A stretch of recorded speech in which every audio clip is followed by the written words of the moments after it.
It's been a long and winding road, not to this point, but here I am. And I won't stop until my soul can't take no more, until I drop in, that's my plan.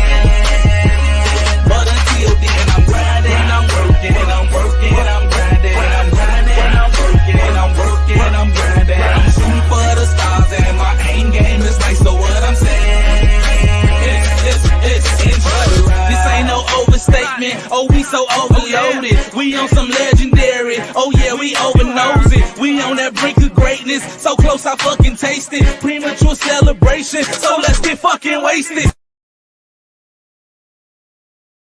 That. Let's get effing wasted. Cause who ain't ready to get wasted? Really though. Not y'all. Y'all drinking water. Really Hello, though. people. What's poppin', y'all? Hey. How y'all doing? How y'all doing? Not too bad. Listen, we got our special guest on here front and center, ready early and stuff. We got our girl, Miss Tabitha, on here, aka the Body Confident Coach. Listen. Hey, girl, hey. Hey. Listen, Hello, we got everyone so here. many questions for you. We got stuff for you, okay? We definitely gonna get to the questions. We're gonna get to all of that good stuff. But first and foremost, you know, I got to do what I got to do first for the peoples. So I first and foremost want to thank you all for joining us here on another episode of what? The Fat Girl Chronicles with your girl Leo Rochelle and the squad in the building. We missing a few, but we here. You know, we here front and center doing what we need to do, taking care of our business as we should. We want to thank y'all that are tuning in on Facebook, YouTube, and JQLM Radio. Thank you all for listening to us.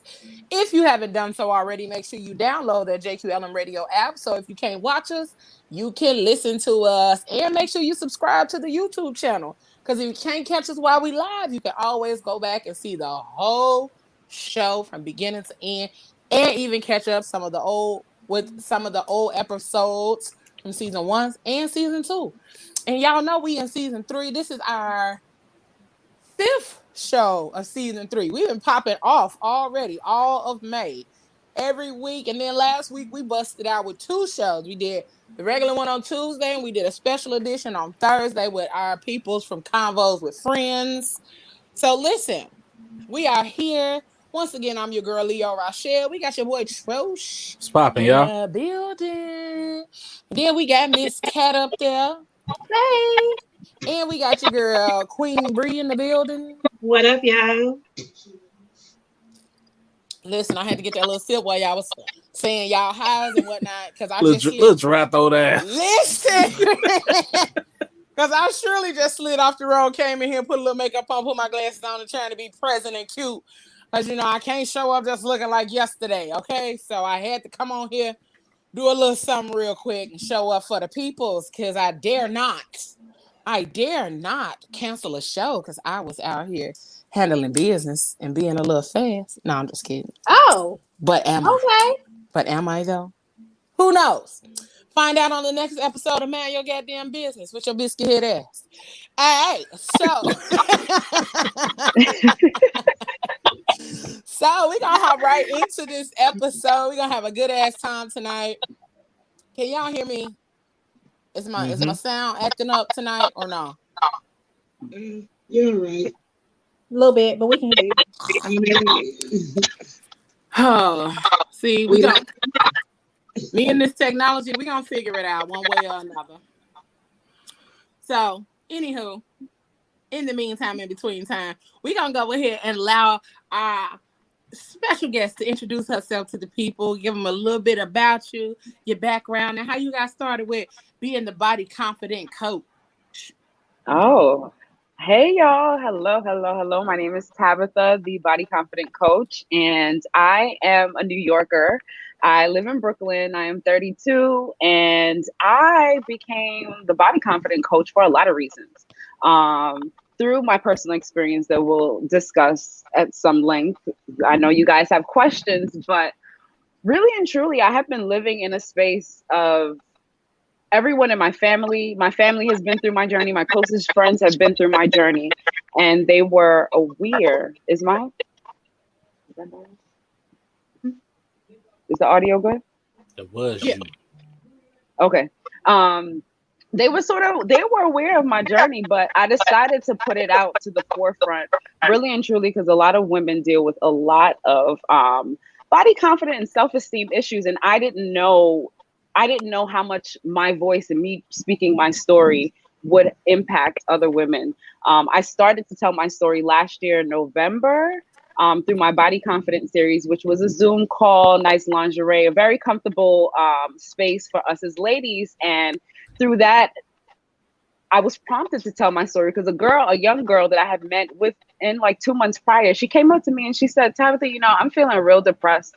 I don't like my breasts. My parents are sort of encouraging me. They're kind of encouraging me to get a reduction." She didn't feel that she needed it or wanted it, but it was something that was forced on her, or it was conversations being had. And she asked me if I ever considered surgery. Most people that look at me never really know my story now, with me being at my highest of 267, size 16, 18. They have no idea. So for her to come to me and ask me that question, I kind of knew it was time to like share. And she's like 25. Okay. Look at you out here encouraging the peoples before you were supposed to be encouraging the people. Okay. So, I know we got quite a few questions. Sorry, we gotta I'm gonna forewarn you. As the show goes on, you shall see that our people in the comment section, they will throw out random ass questions. So if you're talking and all in serious and in your zone and one of us start chuckling, it's not that we chuckling at you. It's the fact that our those that are tuning in can be a little bit off the wall with their comments and stuff. So if we just start chuckling a little bit, it's probably them, and 90% of the time not you. Like Marcel is now. Yes, I saw his comment. Yeah, that's why I'm like, Marcel want to know, can you encourage his back fat to shrink? So they be at that kind of stuff in the comment section. So I'm just I like you your know, back fat, Marcel. Never reduce the boobage. So yeah. So I know we have some questions, and first of all, like, can you kind of tell us what your story is? Okay. So, I feel like these are my headphones, and I'm gonna take them off. Is that okay? Yeah, that's fine. Yeah.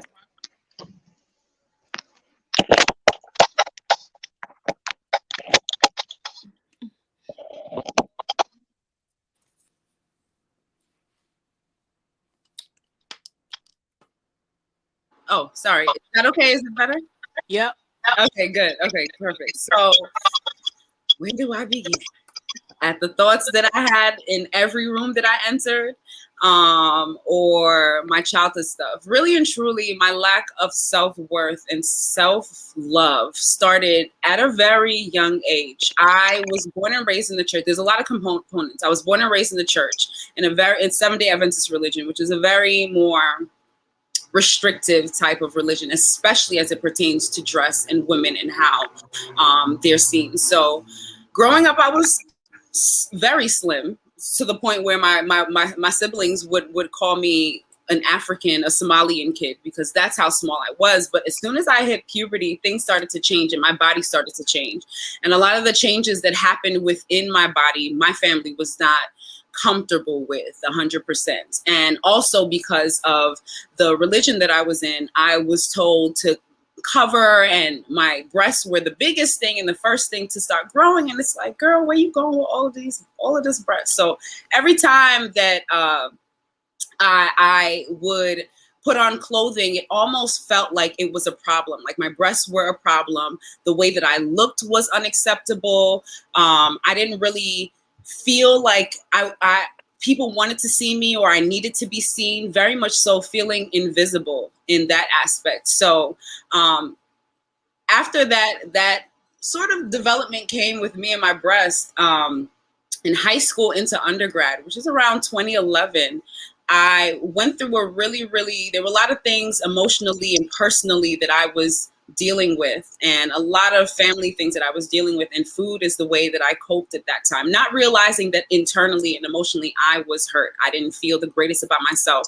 I used to walk into rooms and classrooms or any sort of, like, New York, we got the subway, and I would immediately compare myself to other women to say, oh my goodness, I'm the biggest one here, or oh my goodness, my breasts are the biggest in this space. And it would automatically in my mind tell me that I'm not good enough, I'm not worthy enough, and I would want to be invisible.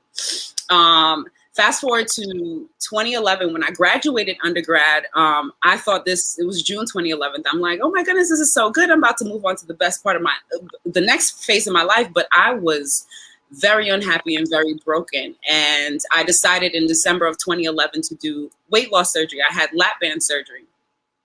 That experience was an experience. It allowed me to lose the weight really quickly. I was able to lose the weight most of the weight within a year and a half-ish, but not healthily at all. I was throwing up a lot of the times. I'm not sure if anyone here is familiar with the lap band surgery. So they put a device around your stomach. So it's sort of like an implant on your stomach. So it restricts the amount of food that you can intake. So you would go to the doctor to get a fill. They would take a syringe and fill the lap band so that it'll get tighter. So the amount of food you can eat gets lesser and lesser over time. So for me, that was just like, okay, I'm gonna keep eating Taco Bell. I'm gonna keep eating my Burger King. I'm gonna keep not changing my nutrition, not changing my habits, and not even paying attention to my mental health and the cycles that I was going through and how addicted I was to the scale and making sure that a number I didn't go higher and I kept on losing. I couldn't really sleep sometimes at night. I would wake up throwing up because of the heartburn and the indigestion. But all things said, that happened and I lost the weight and I was able to remove the lap band surgery. But then came, the influence of social media and like, how do I want my body to look now? Like I had lost all the weight. My stomach was the biggest part of me and my breast. So I had a lot of skin that I'm like, okay, I want to look good. I want to be able to be in intimate spaces and not feel self-conscious about the skin. I ended up going to have plastic surgery to remove the skin and get a breast lift with implants that I later removed because sis didn't need any implants.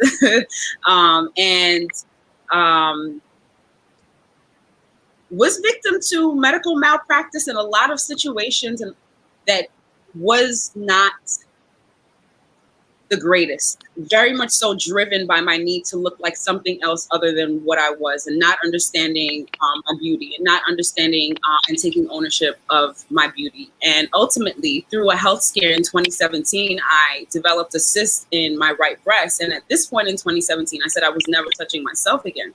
And now it was sort of medically necessary for me to remove this cyst. Thankfully, it was non-cancerous, but I had to go through the process of them doing the biopsy, testing it, and all of that. And I really had to talk with God. I said, this cannot continue. And after that experience of me having to actually have medically necessary surgery after I went through all of the elective surgery that I went through, I said, I'm not that old.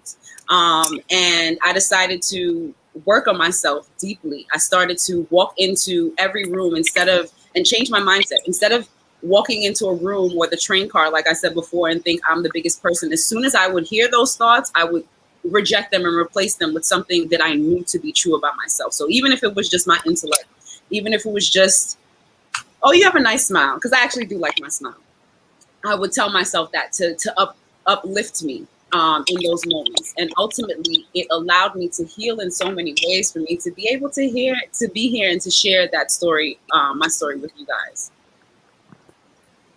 Well, thank you for being so transparent, for being so open, for being so honest about your journey and everything that you went through. So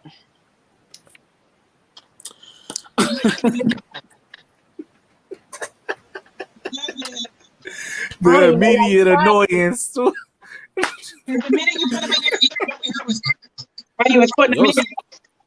Hey, bro, your stuff sound crazy too. Oh yeah, I can't. I don't know. It may be StreamYard. Who knows? But anywho, with your story and everything that you've dealt with and everything that you've been through,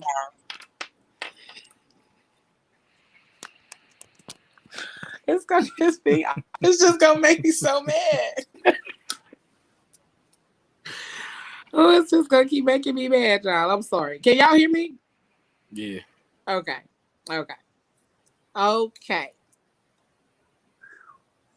So, with telling your story and being able to put yourself out there in this way and in this aspect and in these different places, how do you deal with having the conversation with those that are in your family or also around you about your story?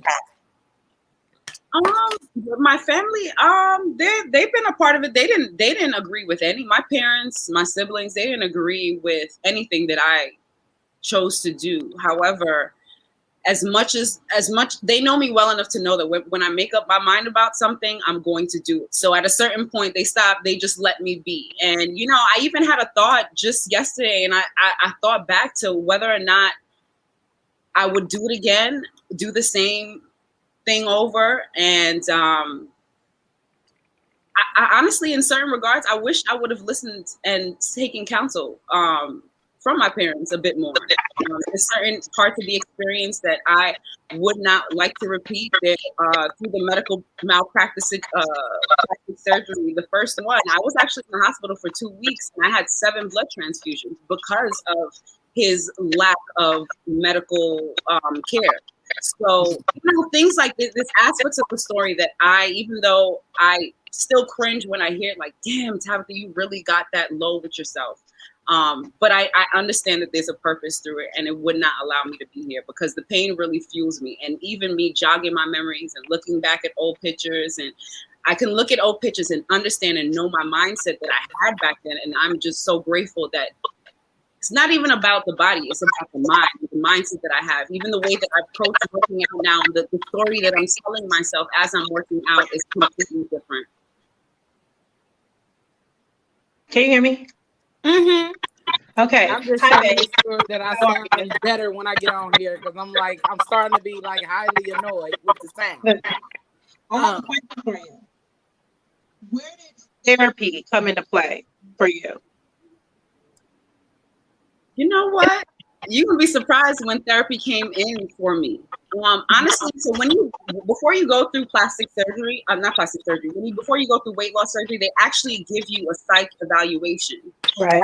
And however, a lot of that is geared towards like, okay, we're just gonna take it because it's insurance money. I'm not gonna care or pay too much attention to the psychological aspect, even if there were some use of it then. And back in 2011, mental health wasn't as popular. I am from a Black West Indian household. That is not spoken about or known or anything. So back then, there was no sort of support. Even spaces like these to talk to people that look like me or to have open conversation about your struggles about body confidence wasn't there. So I actually never went through therapy for the entire 10 years, except last year in November is when I entered therapy, but not for my surgery and everything I've been through personally. I like it. StreamYard or something is really pissing me off. So I know you. Go ahead, Pro. No, I was just gonna say that you just said that like your family know that when you make up your mind, like you pretty much it's a done deal or whatever. Were they relieved when you finally was like, oh, I'm gonna become the body confident coach and all that because they already knew you was gonna go? No, they don't, okay, so let me clarify. They know my weight loss story and surgery, but they don't know the body confident coach and what I'm giving to the people. They understand to a certain degree that I'm encouraging women to love themselves, but they don't know the nuances of it. And I feel like it's my purpose, it's my mission, it's my gift. I feel like it's the reason why God put me here in this time period. So I'm going with it no matter who's with me or not. I feel that. I feel that. So I have two questions. The first one is almost, you kind of sort of almost answered it, and Bree kind of almost asked it, but it's a little bit different because, like you mentioned, I was going to say, you know, with any type of weight loss surgery, you have to, one, do the psych eval, and then two, most programs highly encourage you to go through a series of at least 6 weeks of kind of therapy, counseling, whatever, before your actual surgery date, and then they encourage you to go through a follow-up or a post program after your surgery and to continue with that. So my question with that is, because you kind of already answered that, do you think the doctor that you chose had any effects on that? Because I know you said you're in New York, and I know here in Indiana, I can probably count about 10 close friends that have had some type of weight loss surgery. And there's only two places that everybody recommend everybody to go. Here is our IU network and our community health network, and everybody knows the two main doctors, and their experiences are amazing, and they do all the things that you said. Like, it really wasn't offered to you. It was kind of like, yeah, we gonna do this real quick, and then bing bam, we gonna do the procedure and be done with it. So that's kind of my first question. Do you think the network and or the doctor, facility, whatever, had an impact on the experience that you had? And then my second question is, as far as your plastic surgery goes, it's a kind of a two-part question. Did you get your plastic surgery in the United States? And if so, it's kind of the same thing. Well, I guess whether it was here or abroad, it's kind of the same thing. Is it like, how was these people recommended, or did they have good reviews? Had you known people that went to them and kind of recommended them, or was it just in the network, or what? Yeah, those are really, really great questions. To answer your first one about the psych eval, so I believe I passed the psych eval. There was no anything that was triggering for me to continue on with more sessions. However, what I do know is that back in that time, I was on lap band forums, looking at and reading excessively people's experience. And so I do know that certain states have stricter regulations and rules for the psych eval than others. So I feel like at that point in time, it was probably a little lax in New York as opposed to other states, because I did see exactly what you're saying, like Indiana. Like, some states only had, like what you said, a couple doctors that actually do it. And they're not, as New York, it's completely different. It's a lot of doctors. It's very driven by insurance and money and different things like that. Now, to answer your second question, this is a great question and something that anyone that's doing plastic surgery should consider. So, one, I did in the United States. I did it here in New York, upstate. However, the type of surgeon matters hugely, like hugely. And that was my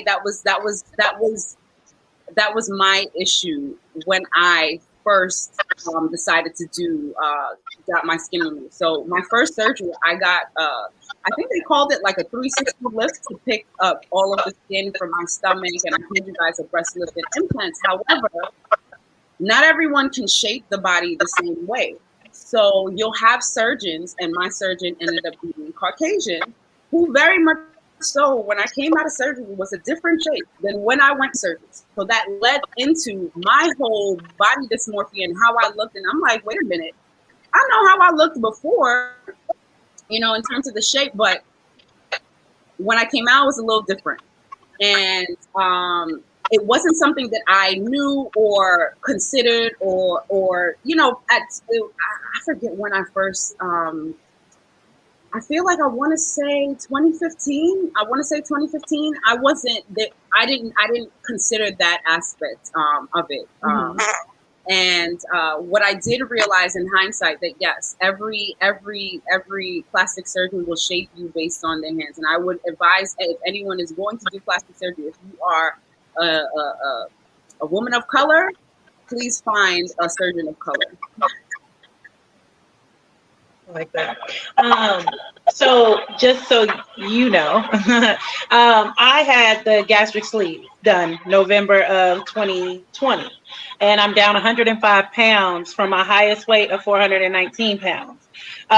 Everyone reaches out to me in my inbox, and I tell all of them my journey started 2 years ago with therapy and like really working through a whole lot of shit within myself, because I knew if your mind ain't right, this surgery doesn't matter. You're going to still have a whole fucked up mentality behind it. So for me, the same love I have for me now at 313 is the same love I had for me at 419 pounds. My belly was out then. My belly is out now. Like, it's always been the journey about self-love.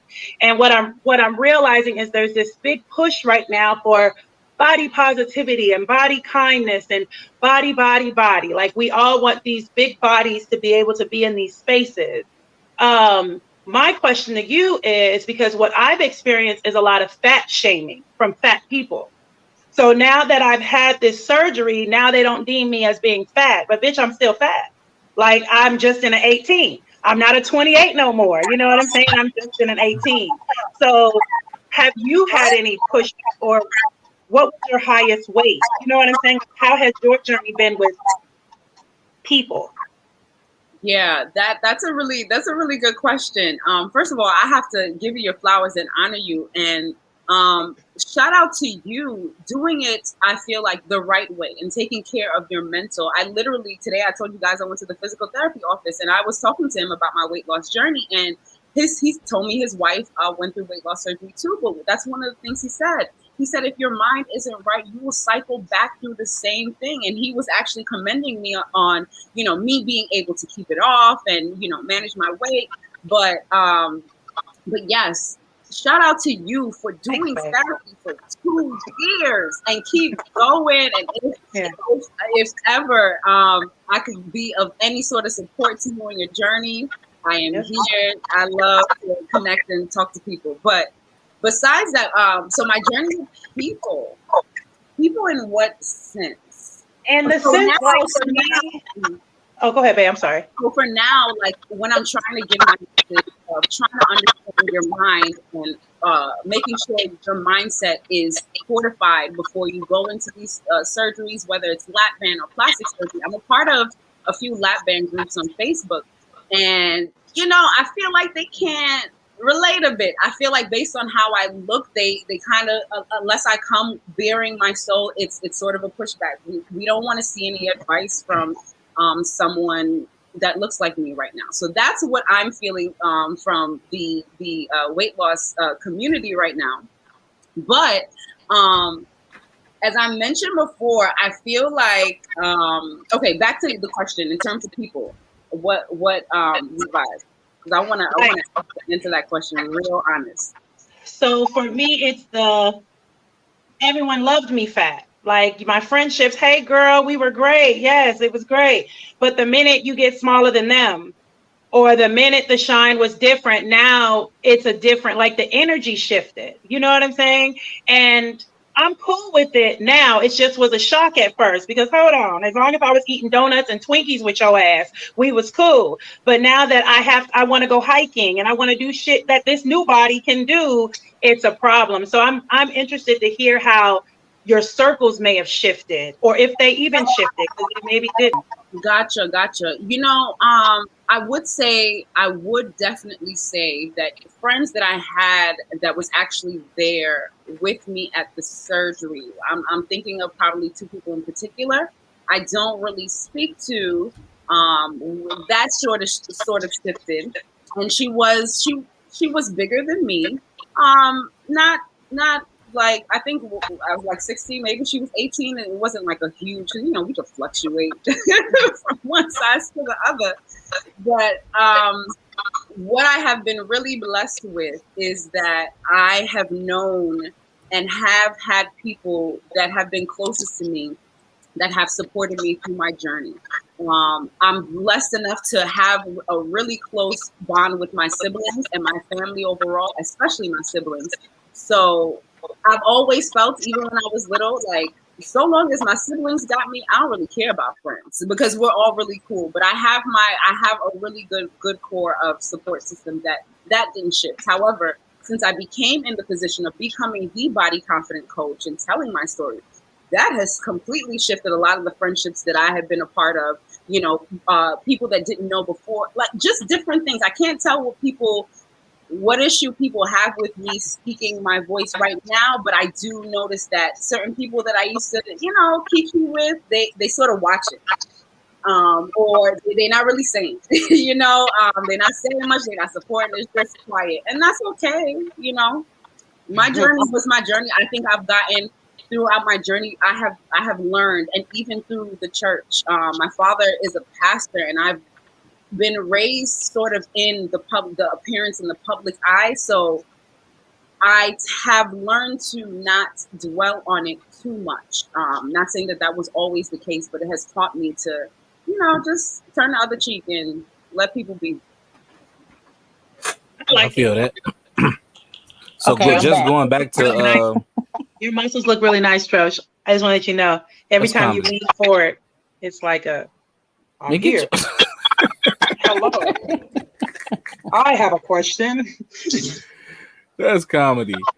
No, I just wanted to go back to like when you was talking about the ethnicity of the doctor. You know what I'm saying? Like, you think like, because everybody can't just find a black surgeon or whatever. You know what I'm saying? So like when you get a Caucasian surgeon or a Hispanic or Asian or whatever, is that like an important question that you should ask? Like, have you ever did this on a black body? You know what I'm saying? Like, because I feel like even you can be as ignorant as you want when you ask that question, because it's like, hey man, this is my goddamn body. No, but it's true. It goes back to, I guess, us naturally as being, we all, I'm assuming, black here. We naturally have a view of our culture and how our body and how our beauty looks, right? So they may have a completely different vision. And it's sort of like what I guess envisioned didn't completely translate to what he thought, and it wasn't, there was a disconnect. But I would say, yes, it matters. I would stick to Hispanic and black doctors 1,000%. Unless you look at their pictures on the website, and you'll see like different when they show their the past surgeries and the people that they have worked on. If you actually see, you know, a variation of skin tones and shapes, and everyone doesn't look the same, or you know, you can tell that they've worked with the person's body, the woman's body or man's body. That's what's key to me in hindsight, for sure. Yeah. Research. Cool. So we did have a few questions. Can y'all hear me okay? Are we Yes. all right? Yes. Quality. Y'all know that, you know how I am about that. That shit is pissing me off. But to go back to some of the questions that we had before I switched devices, Pam wanted to know, she said, what was your first step in healing? In your healing journey? Like, what was your first step when you decided that, okay, now I want to heal and be able to do what I need to do for me? What was your first step in the healing? So that's a good question. I think I didn't realize I was on a healing journey or needed to heal. I think, like I mentioned, instinctively changing my mindset, that was, and the cyst that the health scare that I got in my breast. Now I have no kids. I want kids. And I'm sitting here like, damn, you probably, because there's a risk of not being able to breastfeed after you have any surgery on your breast. And they tell you that up front. And I'm like, damn, this is about 2-3 surgeries you having on your breast. You ain't gonna be able to have no babies, or you know, those thoughts come to your mind. And I think at that point, when I found the cyst that had to be tested for cancer, my first year of graduate school, this was 2017, I said no. So that was my first step in healing. My second step in healing was coming out publicly. I do have a spiritual advisor who I also speak to. So a lot of what I worked through personally helped me be able to speak my voice. But then there were a lot of healing sort of people that came in my life that really encouraged me and showed me my beauty that I couldn't see. And I'm not even talking about external. I'm talking about what they saw in me. Just my compassion, how I made them feel. Like people started to tell me things, and I started to be like, oh my gosh, wow, I have some value. Like I have value, I have worth. And I started to take ownership of that and own it and recognize that I do bring this energy, this vibe to people. And it led me on my healing journey, and ultimately to really, really help women and to just see them be the best version of themselves. Like, I know the feeling that I had when I realized, like, oh my God, I could do this. So to be able to allow another woman to see the Beyonce in them, to see the Michelle Obama in them is top tier for me. I dig it. Pam also said, like, back in the day, weight loss surgery was like a bad weed. You trying to act like it's a secret, but everybody know you had surgery. But now people have no qualms about telling surgery. Did you ever face any negative feedback on the surgery that you had? Yeah, I actually, going back to the lap band forums that I started to post in and engage with that community, I actually met a woman who, I think I met her this year. She's actually about 40, and no one knows that she had surgery. No one in her family, and it's a secret that she had hid. And I've come to realize that even with friends that have had plastic surgery, everyone keeps it a secret. No one really speaks. So I haven't. Honestly, y'all, I'm gonna be honest. My family is my biggest critic, and once I am able to express things to them, I don't mind any other critique or other negative comments. But I have not, since I've started my Body Confident page, I have not experienced negative comments directed towards me. Maybe behind my back, for sure, people talking, but not directly to me. I think it really comes down to you hide what you're ashamed of. And if you're not ashamed of something, there's no point in hiding it. So for me, I've had surgery, but also when you're in my inbox, I'm telling you, Heffa, it's not just the surgery. You are going to have to get your mind right. You are going to have to love you, because if not, you will still be chunky. And can we put the narrative out there that everybody who has weight loss surgery does not want to be skinny? Like, that's a true thing. Not everybody wants to be a tube. My head's too big for that shit. So it's just figuring that piece out. But I think the more that we talk about it on platforms, the more people will stop shaming people. Like, the greatest decision I did was this right here. Yeah, I think I like to talk. I like to roast myself. I'm from New York. So naturally, people have already seen me big. What am I hiding for? I lost weight. People have seen me in the gym. I have cycled through a lot of going to the gym, working it out, even pre-surgery. So people have seen seen me be big, be small, and they've seen my journey through social media. And even on my personal page, before I created the Body Confident page, my pictures are still there and they never move. So yes, I think the authenticity of us and our natural personalities really helped us through the process, because a lot of people would not show up like how we're showing up and telling our story. Yeah, but it makes it unfair, because now you have this whole realistic, like I say, everybody wants to see the after, but what did you do between the before and after? Show them shit. Absolutely. Because at the end of the day, they're going to have to do their work anyway. If you don't do the work, it doesn't matter how many surgeries you have. You still gonna hate yourself. Absolutely. No, that's for real though. You know what I'm saying? Because a lot of people show before and after with the workout. You know what I'm saying? I feel like if you're doing it like that, then you should definitely show all the stuff you did, because then it's gonna be a big ass surprise when you feel like you're like, oh, you can get like this to like that, but in the middle you gotta, you know what I'm saying, do all this other stuff, and that's the hard part. But then it's not even sustainable, because if you're in a position of just getting surgeries and just acting, how are your eating habits? Because that's really how your eating habits. How is your thought life? That's really what's going to be the key and the crux to your entire process. So even and social media permeates a lot of that. Even trainers that have said, okay, yeah, this is how you build a booty. in the booty shop, and then on social media encouraging women to do these exercises, you gonna get this booty. No, don't do that. Oh, be in your truth. Be in your truth. Whatever your truth is, be in your truth. If you got your body because you paid for it, okay. Right, and I'm not for or against anyone doing surgery. I just want to make sure you're doing it for yourself. Like, you, Bree, are like the first person that I have heard that have gone through therapy pre, and really sort of said, you know what, I'm gonna change my life. And even if I make this decision, even though it may give me a jump start, I'm gonna make sure that the foundation is secure, and I'm going to make the best of it, because it's a time investment.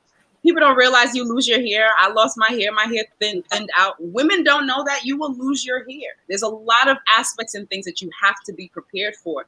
That when you do weight surgery, when you do weight loss, you lose your hair. And no matter how much biotin pills that I was taking, my hair is naturally a little more fine and softer. But yeah, that was a huge thing, and that was my mid-20s. I had surgery when I think I was 21. Yeah, 21 when I graduated undergrad. Yeah. Mm-hmm. Was your hair natural or were you permed? I was always natural. Yeah.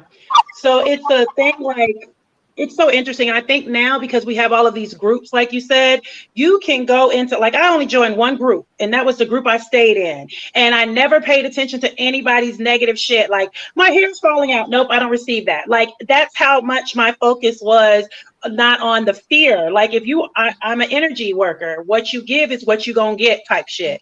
So yeah, the journey is a beautiful journey. I just think that I wish that more people were open to it, because for years I was like, I'm not going to do it. I can do it the right way. I can do it the right. Bitch, what is the right way? You feel what I'm saying? The right way is the right way for you. And I think that that's the narrative that we need to be putting out there. What is right for you, and not what's absolutely right. Absolutely. And this is why one of my former coaching students that I had earlier in January, she messaged me not too long ago. She was like, sis, I want to do everything that you did. I want to do weight loss surgery. I want to do plastic surgery.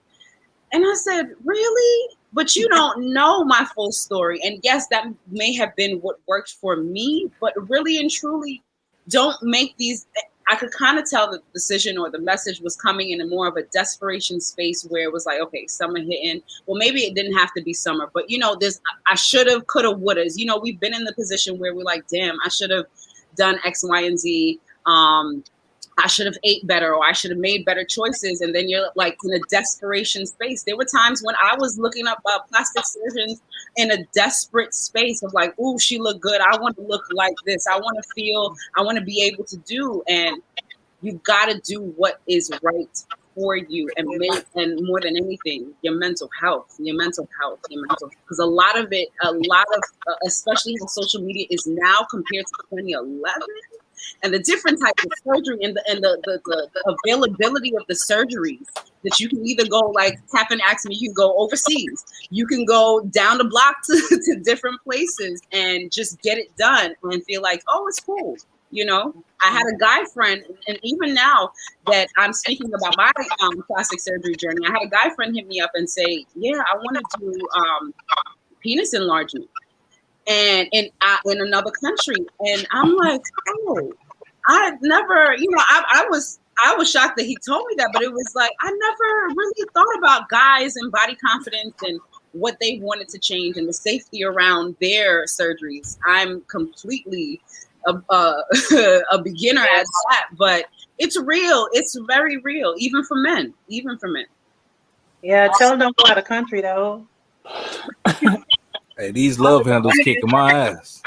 I used to be so against people going to other countries to get surgery done, but I do have some people in my village that have went to another country and got surgery done, but their doctors are well respected. They actually have excellent reviews, and they came out pretty okay. And then, of course, there's people that go out of the country. What the hell is pretty okay, Kat? Huh? What the hell is pretty okay? Well, I'm saying the doctors are basically like, they got good reviews. They have great, whatever the thing, like they are well known. They have good reviews. They don't have any people that died after they left or anything like that. That many people. You said I know people who had surgery and they came out pretty okay. What the hell is pretty okay? No, They I go mean, in? no. Okay, let me rephrase. They're good. They're Okay. good. Like Okay. and honestly, somebody very, very, very close to me went to the DR and got a tummy tuck and lipo and a tummy tuck, and they look amazing and they healed well. The recovery process was well. The doctors and clinic or hospital that they at was really good, so they were really taken care of. I just think, like you said, Bree, and like you said, Tabitha, at the end of the day, you really just do your research. You know what I mean? Like, one of the reasons they went, maybe it was a little bit cheaper. Instead of paying 20,000, they maybe only paid 10 or 15. But cheaper is not always better, and I think people do need to take that into consideration. And you just got to do your research, because just like there's shitty doctors overseas, there's shitty doctors in America. You know, Tabitha said her plastic surgeon didn't know her body enough, or people of color, to really do what he had to do, and she had to start going with that. So they're also looking for the money, and weight loss patients provide a lot of money for them because it's like a full body. It's especially with the skin, it's more involvement than someone, you know, coming in to get implants. And there was something else that you said, and I wanted to comment on. Someone in the comments said, "Shit, who in Indiana do tummy tucks?" Someone is trying to find out. you know what? Honestly, everybody that I know that had a tummy tuck or liposuction, they either went to another country or they went to Miami. No, Atlanta. Somebody just actually did it in Atlanta. So Miami and Atlanta, and then out of the country. I don't know, but if you start researching, you probably can find some. But that's what I was about to say. So my day job, I am a research scientist, and I understand the long. So when I was looking at the plastic surgeries and all of that, I very well knew and understood that there weren't studies verifying, or really, with this new wave of plastic surgery, there weren't a lot of studies looking at the longevity and how these patients and how these weight loss patients are doing after. I know they had a lot about the bariatric surgery, but when it came to plastic surgery, and especially with more novel procedures, let me tell y'all, science is not perfect. Science is not perfect. Science is not perfect. And even me, I still went through medical malpractice. So that's something also to keep in mind with these newer types of surgeries or procedures. Think longevity and long term. Like, how is your body going to look and hold up? And especially if you're not in a space of making sure that you're healthy and keeping the nutrition up, it's not great. So Michelle says, speaking of body dysmorphia, in what ways do you encourage your followers or viewers to overcome their body dysmorphia issues, since social media glamorizes the big breasts, small waist, big hips, or ass phenomena? Yeah, so let me tell y'all. So my students just finished the body section of my coaching program, and it started off really taking ownership of you in the mirror. Everything I used to hide from the mirror. I didn't like how I looked. So the first thing that I told my students to do, and I encouraged them to do, is to look in the mirror, identify all of the places in your body that you don't like about yourself, from head to toe. Identify how you feel about them. Okay, so if you don't like your breasts, you can say, okay, they feel heavy. I don't like this part. Then they were tasked with actually going in and writing exactly where that distaste or dislike for that specific body part came from, and identify the source. So like Michelle said, big breast, small waist, that could be something from social media that they got. Another girl may have a big butt that she wants to hide.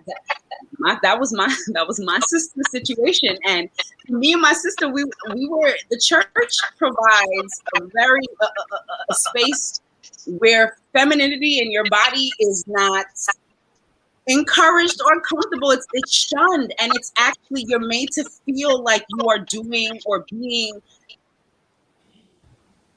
like God didn't give it to you. Yeah. And I'm like, where are we supposed to put this? God gave it to me. I'm not trying to show it. It's there. So really, to start to identify that and identify the sources of that rewrite that narrative by speaking over yourself in affirmations, and specifically, besides the general affirmations that I gave them, what I did for myself even last year is I have like 3 journals. I write a lot. And in these journals, especially the green one, I wrote my body confident vows, and I wrote every area of myself that I did not like. Like I don't like my arms, my chicken skin, my what else did my breasts, because they swing low a little bit, you know, after I've been through some stuff. And repeating that and repeating those vows every morning allowed me to become the body confident coach. So I started doing this even before I became the coach. And so those are the tools, just the brief tools that I give them to restructure their body. Not only that, meditation and restructuring their self-concept. Do you ever recommend them to go into therapy? Huh? Do you ever recommend therapy in a sense? Because, you know, that should be rooted. Absolutely. And a lot of women have more body dysmorphia issues. I think every woman has it to a certain varying level, depending on how you manage your own mental health. But absolutely, it's something that definitely to go into therapy about. There's also reverse body dysmorphia that I went through, where there were times that I thought that I was smaller than what I truly was, thinking I could fit into certain clothes and different things like that. But it's a real issue. Most of us women here, if I could ask y'all, have y'all ever looked back at old pictures, and thought you were fat in those pictures, and then like, damn, you look back in hindsight like, damn, I was so Hell skinny. yeah, from high school, I'd be like, damn. I wish I was that kind of fat when I thought I was fat, but wasn't really fat. Like that's the kind of pictures I be looking at. Like, damn, if I was my high school weight, I'd be out here slugging. Okay, cause baby, but I mean, you know, I'm still fine as frogs here. But you know, if I was that weight that I was back in high school. And this is what I want to tell you, Leo, because I look at you and I wish I had an ounce of the energy that you had back then, baby girl. Let me tell you. Oh, well, thank you, darling. I wish I had the confidence and the energy that you have right now, because it is so But you got bomb ass energy too, though. So, sure. But it's so. I just wanted to say my energy pretty dope. Boy, shut your ass up. He said he just wanted to say that his energy is pretty dope too. Yes, it's kind of okay. Right. So one thing I wanted to touch on is that we all have heard the term self-love. Everybody knows like self-love. And when we hear that term, we automatically think of something that, you know, that you're supposed to do in order to make yourself feel better, feel beautiful, you know, and all that. But when I looked up the definition of what self-love really meant, it is described as conceit, vanity, narcissism, exaggerated self-opinion, pride, and loftiness. If you look in the dictionary, that's what the definition of self-love is. That's crazy. That sounds like a ratchet chick from the South Side. And that's but then we have to think about like the meaning that's attached to this, and then the way a lot of people do not have quote unquote self-love, or how they don't feel this love about themselves. And it couldn't be because the definition that's attached to self-love has not one motherfucking thing to do with loving one's self. You know, and it was like narcissism. No, I feel like we as women need to be a little narcissistic sometimes. I feel like society has told us to hate everything about us. So I think it's time for us to take some ownership and be a little conceited, just a little bit, just a little touch, to get us to the space where we actually holistically love ourselves. So I believe self-love is also synonymous with tough love. So I'm very about I'm not all spas and facials and this is what I'm doing, massages and self-love. No, self-love, like I posted on my reel yesterday or today, Like, you gotta check yourself to be like, damn, sis, you eating out a lot this week. You need to get back on track and meal prep and get back in balance. There's always a balance that you have. And one of the things that even at my lowest, which was at 140, I'm not 140 now. That was just me trying to be some image of some white girl that I probably had in my life. But even at that weight, I did not love myself. And I started a practice about 2-3 years ago where I would do sort of like production Saturday nights where I would really get in touch with my femininity and my sexuality and activate my senses. So I would have my candles lit. I would have my favorite music playing. I will put on my lingerie and I would dance and in the mirror take pictures, videos. It allowed me to see myself in a different space than I had ever seen myself. Not only that, I did a boudoir shoot in October, really as ode to myself after all of the work that I did, and to really bring production Saturday nights to, more of a more official space. And it was only when I took those pictures, was seeing the pictures back, I'm like, wow, I didn't know you had that little curve. I didn't know this person had this view from the back. Girl, you look good. And you see a different side and beauty of yourself. And I always encourage women, especially my students, do a photo shoot. Take pictures of yourself. There's so much beauty in yourself. And there's a lot of times that we think that we look beautiful. Like, I may think I look beautiful because of my smile.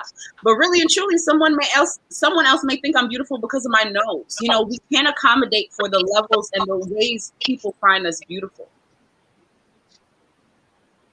I want to. Go ahead, Tro. Sorry. Oh, go ahead. I just wanted to take it back to when you was talking about how you came out of surgery and you was like, damn, I wasn't shaped like this. Like what you mean by that? Like they cut off your hips or something? Like what? No. I'm gonna tell y'all, I'm about to blow up my body confidence. I got pictures of everything. I just try not to scare the people on social media with my surgery pictures and all of that, my drains and all of that. But y'all, I had so much more of a curve and a shape than I came in with more of a curvier shape than I left with. Does that make sense? So do you think they like how does that happen? Yeah, that's what I'm saying. Like how, bones, what, right? like what Like exactly if you have hips, you have hips. They don't go anywhere. So did he cut off too much skin, or did he like not enough? Like I can't say. However, the pictures do not lie, and I'm so happy at the very least because there's only one. When I came in that day of surgery, I wasn't even going to take a picture of my shape before, but I asked my mom and my little cousin to, and I'm so happy I did because it gave me sort of proof of what I had or what I looked like pre anyone shaping me, pre any difference. And you can definitely see a difference. It became a little bit more boxy. And if you take a look at plastic surgery pictures, you'll see, especially some surgeon, it'll come out a little bit more boxier than not. And that's something that I also had to deal with and correct. So it's almost kind of like he filed some stuff down. Like, he filed some stuff off your hips while he did everything else. Nah, but sometimes he was like used to cutting on Caucasians. They don't really got much, so he was like, right. That's what I'm saying. So he ain't had no lining skills where he could like flow it. He was like, yeah, that's what I'm saying. So he like not only that, just carving straight, like instead of not only that. Remember, I told you guys there was medical malpractice, so I was in the hospital for 2 weeks after. Not even so, you guys know. I don't know if you guys know, but there's a lot of aftercare that comes along with the plastic surgery. At that time, it was known, but not as much as like. They didn't have the massages that people do now and different things like that. But at least you knew you were supposed to wear your garments. Or I had none of that. I had like a garment that was thinner than the girdles I used to wear. Oh, girl, there was I ain't nothing. never had this happen, but I know you're supposed to wear them things, and they super tight and thick and everything. Is he still in business? Okay. Not be in business. Did you sue? Listen, I don't know. I don't want to know. Did you file a lawsuit though? Left straight, huh? No, because they make you sign a waiver that you can't. What? Yeah, that Yes, sound about right. this is the things that people got to be aware of. He did my surgery, and immediately I think the next day he had flew out to a graduation for his son. So even his other plastic surgeons that was in the group, they were calling him like, hey, there's an emergency situation. Your patient is losing blood, and it was only my mom that knew. So I went through surgery, came home. My mom was nursing my drains, and she's looking at it. She's like, Tabitha, this is a lot of blood coming out here. And it's actually like fresh blood. Next morning, the same thing. And she's like, nah, my hands were white. They had to rush me in an ambulance to the hospital. And I had passed out in and out. Listen, I almost lost my life. Let me tell y'all, this is why, not that I'm against surgery, but there's a lot of things that you just think about and consider. So yes, yeah. No. So, and even the garments and things like, no, girl, no. And that is needed, especially when you come out of surgery, especially to shape and get your skin back, everything back together after they done took you apart. Yeah. And it makes sense to sign a waiver, like you won't hold them liable if you just don't like what they did, but something like that, because clearly, but your ass liable for the fact that all of this blood is still flowing, and it shouldn't be flowing. A mistake was made. Like, sir, like, I'm not signing a waiver for that. Nah, like, nigga, you ain't plugged something up. I signed this waiver, but I ain't say I wasn't gonna pull up on your ass. I'm put that damn sink stopper back up in there. I forgot what the exact term is. I think it's hemorrhaging, or I forget the term, what it was, but whatever it was is that he didn't close the artery or where the blood was coming out. Yeah, that's beyond waiver stuff. That's Yep. Mm-hmm. Well, I'm glad you survived that. I mean, you could have bled out, Absolutely. And if it was not for my mom, because I was so headstrong, like, no, it's fine, everything's good. I went through, She's like, Yeah. Mm-hmm. That's what's up. I'm glad you're okay too, because that's crazy. Yeah, thank you. Mama knew. Mama knew someone right. She said, what y'all done did to my child? Because I'm finna pull up. The whole time. The last child that looked just like her. It's crazy. My parents passed out so many times in the emergency room. My father could not take it. My father cannot take it. My mother was really the rider. My father, he was just sitting there shaking his leg, closing his eyes. He's like, I can't do it. Hey, because it's like, man, because even though we don't agree with what you're doing, we still your biggest fucking supporters. You know what I'm saying? Like, yo, we'll shoot the hospital up. Hey, get back in there and put that hip back on. You chopped off the hip. Put the hip back on. You was not supposed to cut that hip. What's your parents' nationality? My dad is from Guyana, South America, and my mom is from St. Martin. Okay. And the reason why I ask is because I know a lot of people from some of those places are really 100% against surgery. Like, it ain't going down. You're not doing surgery. We're not doing this. You're not doing that unless it's really 100% life or death. So I was just wondering if that had an additional bearing on the religious part of it. Absolutely. My when I did the weight loss surgery, I drove myself home from the hospital. Girl, I drove myself home. The weight loss surgery is less invasive than the plastic surgery. They really just implant a device in you, and you really just feel sore in your stomach. But they weren't supported. Coupled with that, my brother's a whole doctor, ER doctor at that. So he's like, yo, people are allergic to anesthesia, and you could die, because I've seen people die being, and I'm like, I don't need this energy right now. But yeah. He is trying to super ultimate discourage you, like, hey, you know what? Hey. Listen, so we gotta take a quick little break. Because we definitely have to make sure the bills get paid. So we're gonna take a quick little break, and I really do mean a little break. And then we're gonna come back, and you guys can get any other questions that you may have for the Body Confident Coach. Go ahead and get your questions together. Go ahead and shoot them to her in the comment section. And while we're on break, make sure you sharing this video and all of that good stuff to your friends and all of the groups that you're in, so people can really get the information, because there are a lot of people out here doing so many different things to their bodies and in so many different ways without necessarily doing the full research, or just hopping on the bandwagon because I want to look like this or I want to look like that. But we see some of the after effects of people hopping on the bandwagon and going to get their bodies done and stuff. We see, K Michelle had that whole booty fall apart on video. She on Instagram twerking and her booty fell. Like, no lie. Like, her one cheek, she was in there like that, and that cheek was like, nah, sis, I'm good. I didn't see and that. It just look on, you can search it on YouTube or whatever. But that whole butt cheek just went like, nah, I'm cool.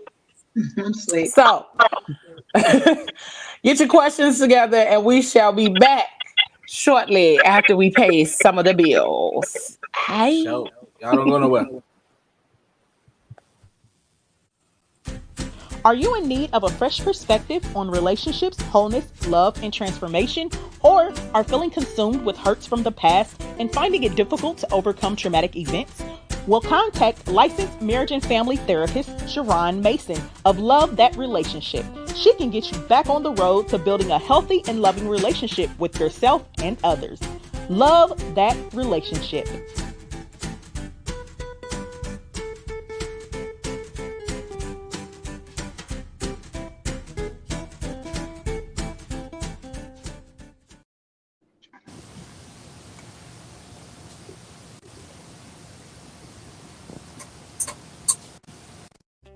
If you are an entrepreneur, podcaster, radio host, cinematographer, or photographer and are in need of a space to work, the Ego Center is for you. A fully equipped radio podcast studio, photography and film studio, workstation, and small conference area are available for booking. Visit egoentertainmentnet.com to take a virtual tour, book, or join a membership program today.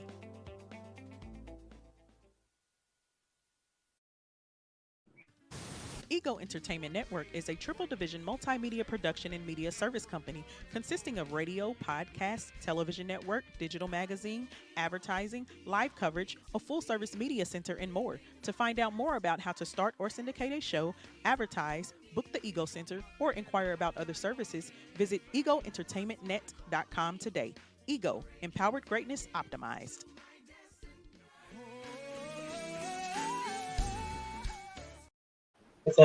And we are back. And we are back with our girl, the body confident coach, serving up BAWDY with our girl Tabitha. Listen, man, y'all have no idea that I'm about to say that video wanted to stay up there. It was like, I'm here. Watch me.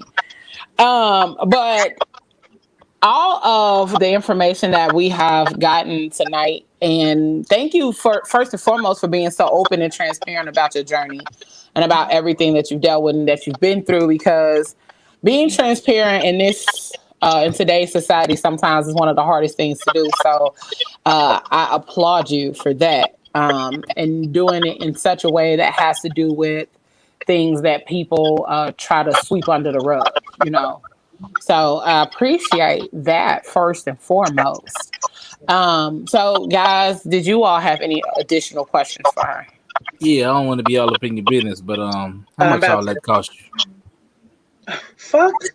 Wait, what did he say? Can you repeat that? How much did all the surgeries and stuff cost you? Oh, $525. So now I'm asking for a reason, because it's like when you think about how much you spent and then you went to reverse everything, and then you had to think like, is it even fucking worth it? You know what I'm saying? So weight loss surgery was covered by my mom's insurance at that point in time. I was still covered under her insurance, and they covered it in full. They were sort of out-of-pocket things that you had to pay for, but largely the entire thing was paid in full from the insurance because it was medically necessary. They have certain like if your BMI is a certain level, and if you have comorbidities or co-conditions, not comorbidities. Oh my gosh, the researcher popped out. Whoa, I'm sorry, guys. Certain conditions that you also have, they'll cover it. So that wasn't where the money went. Now, when I did my my what's the thing called, my when I had plastic surgery first, and I did the lift, the breast implants with a lift and the stomach. I want to say that was about 18K. Yeah, that was about 18K. Woo. Wait, say that again, because it was blanking out on my end. Oh, 18K. Oh, okay. I have a question about that. Like, so I understand the lift and the implants are totally cosmetic, but it could be that this is a new rule or change or something. But don't some insurance companies consider the skin removal as being medically necessary as well, and the insurance will cover it, so much of it or a portion of it or something? They do. So I did try that route, and I did hear about that. And I got a lot of pushback from the company, because they sort of said that you needed to have proof of like skin rashes and it being an issue. So if you have went to the doctor for like a real skin issue, that's when they would cover it. And I wasn't there. I didn't have that. So, but yeah, some people do. And an added piece to that, Kat, is they're just taking off the fupa. They're not connecting muscle tissue. So that tummy tuck pull, like pulling all that together, they're just removing that skin. There's no tightening. So you might still would have to go back and do the tummy tuck or something. Yeah. Right. A lot of people end up doing the tummy tuck because you get it all at one time instead of getting your fupa removed. Now you got to heal and then go back. It's since they're already cutting you, they might as well do it all together. Yeah, and let's not forget, you have scars. I have scars that are there, and that's something also to consider, because some people have keloids, especially when it comes to minorities. We typically have sometimes we're prone to keloid scarring, which is like the big more of the bubbling scarring. Yeah, the raised scarring, absolutely. So you do have scarring. So I have scars around my waist. When I tell you, I'm going to release everything. I just have to have the time to do it in steps as I tell my story. But there's scars. There's definitely scars there that are there for life. And even if I've tried to find things to lighten it, but it's there, and I embrace them now. Yeah, and that was gonna be my next question. Like, well, how do you feel about your scars? Because, you know, it's almost like it's kind of like a spectrum, right? So if I'm having these body issues because for whatever reason, whether I'm overweight or I just don't like the way I look, and then I go and have a surgery to fix the problem, and then there's some other things with that, and then I got to do extra stuff to fix the problem. Well, now my body might be the shape I want, or it might be the size I thought I wanted to be, but now, like you said, I have these scars. So now I got to deal with, I don't want my scars to show. And I'm not saying this is you, but just sometimes in general, I don't want my scars to show. Yeah. I still can't wear a two-piece. Now it's another issue. So is it all just getting there to this place of self-love and loving your body and the skin you're in, or does it just keep going, or is it gonna vary from person to person? Yeah. Exactly what you said about the two-piece is so real, because and exactly what you said about even accepting your journey and accepting that level of self-love, so that you can even accept those scars and show those scars publicly, is a whole another huge step. So for me, I've been to the beach many times since I've had surgery. And the few times that I actually knew that I wanted to take pictures and stuff like that, I would put henna. I've covered them up with henna to sort of camouflage it. Ultimately, I do want to put a tattoo to cover them. Don't tell my parents, but yeah, scarring is real. And even besides the scars that you have, even other, like I have other scars outside of the surgeon where they cut you. I have other scars just because my skin peeled or didn't heal certain ways. So you'll see scarring for sure. And it's something you can't hide from. You can't hide from. It's something that's there. So that's part of the reason too, why I would not even change another part of my body. I don't want to look like I don't want to have so many I sort of view them as like zippers on me, like, the scars. I don't want that all over my body. And I'm at the point where I work out. I've always worked out, and I understand the importance of of working out, so that your skin, you'll see changes in your skin, even with working out. But yeah, that's a huge aspect of it. Even losing weight, I wish I would have known how much. I also would have wished I had known how important it is to consistently work out so that your skin is firmer and your body stays firmer. That's something that right now I'm working on, trying to make sure I feel soft. Not entirely, but there's certain areas of my body that I wish was tighter, and that's my next phase of my journey, to really sculpt and revamp my physique to what the next step is in my journey. But yeah, That's what's up. That's cool. So like, as far as like throughout the years you went on your journey or whatever, with the surgeries, then the reversing of the surgeries, and like all the stuff you're doing now, like you ain't never had like a mate that give you like their opinion on what you're doing, like a mate, you said, like someone like your mates along the way, or I don't know what your situation is, but you know, it's like they never gave you the opinion like, oh, I don't like what you're doing, or man, just leave it like that, or you know what I'm saying, yeah, you should do that. You know, okay, so I wasn't in a relationship when I did the weight loss surgery. I was in a relationship when I decided to I was in a relationship during one of my surgeries, but I didn't get that feedback.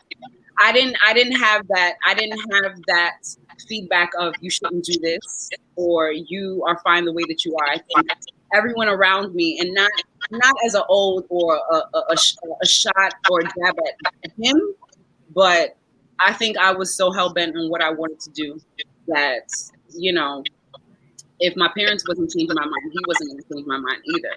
But on the flip side of that, I have experienced men who have helped me. I'm not going to say men to act like it's a bunch of men, but you know, one guy in particular. See, that wasn't even a question. Really helped me. Really helped, showed me love. I remember showed me just such appreciation even for my scars, and it allowed my body confidence and my self-love to go in a different level. And there's something so unique about that experience. Yes, you can have on your own, and it's perfect to have your self-worth and validation by yourself without any external validation. It's something even more special that you can charge on top of someone else outside of you, especially when you've been intimate with them and intimate space, can bring that out of you, and it's comfortable and fully accept each and every curve, space, and part of you. I feel you. So with like knowing that you had the parents that was the pushback, like did you have that group of people that was like the rally the troops, you know what I'm saying? Like, hell yeah, girl, do that shit. I'm gonna do it right after you. You know what I'm saying? My sister, she was down with it. My friend was down with it. They were cool with what I had decided to do. My sister was really, really the one to talk me through it. I have an older sister, and a lot of what I experienced in terms of how I felt when I was heavier, she had been through it and experienced it with me, and she understood me. And I think having her really, really helped me through the process 100%. Even down to like losing the weight and wearing different clothes, helping me with my style, helping me embrace the type of woman that I am. So yeah. That's what's up. I think in any of the journeys that we're on, I think it's a huge plus to have people that are in your corner that are there for you no matter what. Doesn't matter like what area of life you're working on. Like you have people for each area, you know, like you said, you had your sister for this part, and then, you know, just other parts of our lives. I think that's one of the most important things that a person could truly have in their life is a support system. As you have continued to do all of these things and put yourself out there, put your journey out there, and talk about all of the things that you dealt with and been through, has your support system grown in order to help you be better in other areas of your life? That's a really good question. Absolutely. Absolutely. I think I've grown as a woman. Throughout this process, I think my femininity and my sense of my legacy, my sense of my purpose has gone and lent itself hand in hand as I've become the body confident coach. And even having, like you mentioned, support from people. I'm sure even when you started Fat Girl Chronicles, support from people that you didn't even feel like would support you, or just so unexpected. And it's always at the right moment that sort of like encourage you, because as you go in this walk, you're like, damn, did I really just put this out here and I'm all vulnerable and raw and real, and Yeah. it's like, you don't get the response that you think you're gonna get. But sometimes you realize that it may not come then, but it'll come at the moments that you definitely That you really need it. when you need it, when you feel like you're not going to continue or it's not worth it. And more than anything, those are what I try to gravitate towards. I've already had the years and done so many years of the mental negative talk that I cannot pay attention to anything else, because I know myself. I don't want to get in the rabbit hole of thinking those thoughts, or should I have said this, should I have gone and done this. No, I had told somebody that someone asked me what was my goal with being the body confident coach, and I said, to be honest, to take the plastic surgery world down in a storm, to really revamp how they even approach plastic surgery within the United States. Like, let's do the psych evaluations too, just like we do the weight loss surgeries. Let's have more regulations or understanding, especially around mental health, especially for these women. Because some of those people just keep going and going and going and going and going until they look like no form of their former self. And that may be the goal, because they don't like how they look, so they just gonna keep going. But at some point, as a surgeon, you need to say enough is enough. Just like, you at the bar and you up here going at it, and they be like, all right, we're gonna cut you off. I feel like that's what surgeons need to do, because now your lips is this big, and you like your boobs is like outside, and every part of your body looks completely different than what you were born with. Like Frankenstein was in there just moving shit around, taking this and putting it over here, and taking this and putting it over there. And so I think that's the scarier part for me. Is like, what's going on here, that every time you look in the mirror, you're like, all right, I'm going to make my nose this goddamn wide. I'm going to make my lips this goddamn high. And I'm going to be able to kiss, blink, and sneeze all at the same time. Like, something up here is not clicking, to where every time you look in the mirror, you do not like your body. You do not like your face. You do not like parts of you. But we also live in a world that is continuously telling people, now you gotta look like this, or you gotta look like that, or you gotta look like this, or you gotta look like that. So being that's the type of narrative and propaganda that we hear on a regular basis from the world, how is it that we can help those that are around us to better love themselves, to better feel good about themselves where they are right now? Be everything opposite of the feeling that you would get when someone gives you a comment about yourself and the way you look. So that feeling when someone's like, damn girl, I'm sorry, my background is a little something in ghetto right now. Like, damn girl, you got big. Like, there's family members that have seen me on arrival and be like, damn, you look big as a bull. This is way back when. Be the complete opposite of that energy.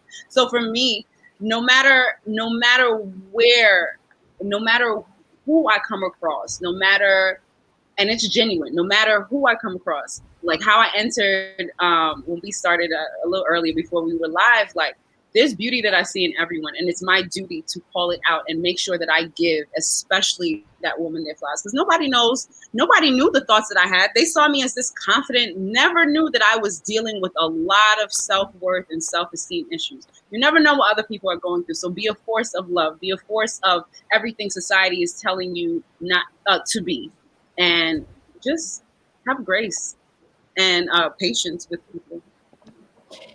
I think, Tiffany, I don't want to be negative, Nancy, but that sounds good. It sounds amazing. And yes, I do think that people should give people love and give people compliments and make them feel good and encourage them to be positive. But ultimately, at the end of the day, a person is gonna feel what a person is gonna feel. I don't care how many times you can tell them 100 times a day that they're beautiful, they're perfect to you.